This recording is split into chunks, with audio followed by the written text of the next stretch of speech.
رفع الیدین کرده نماز میخونه. برای چی رفع الیدین میکنی؟ گفت سنت هست میفتن. از سنت رو برای چی نمیخونی؟ نباشد گفت سنت هست میفتن. آخه رفع الیدین میکنید، میگم که برای چی رفع الیدین کردی؟ گفت سنت هست. خب سنت رو میخوای اجرا کنی، خب برای چی سنت رو نمیخونی؟ سنت هم یعنی که فضل عظیم دارد. باید مادامی که وقت هست، مادامی که امکانیت هست، ولی مردم اهل قبور، اونایی که در قبر هستن، تمنا میکردین که کاش الله تعالی برای ما همین قدر فرصت دهد که فقط به دنیا رفته 2 رکعت نماز خوانده بیام.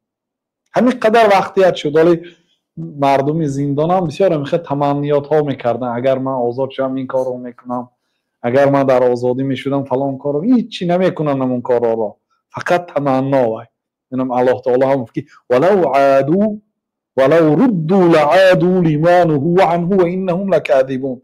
اگر اونها به دنیا برگردانده شوند لعادوا لما نهوا عنه، اونم گشته با همون کارهایی که الله تعالی من کرده بودم کارهایی میکنن.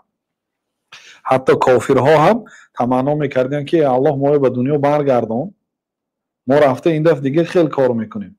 لیکن الله تعالی میگه که ولو عادوا ولو ردوا لعادوا لما نهوا عنه وانهم لكاذبون. اگر اونها به دنیا برگردانیده شوند دوباره، اونها با گشته همون کارایشون رو میکنن.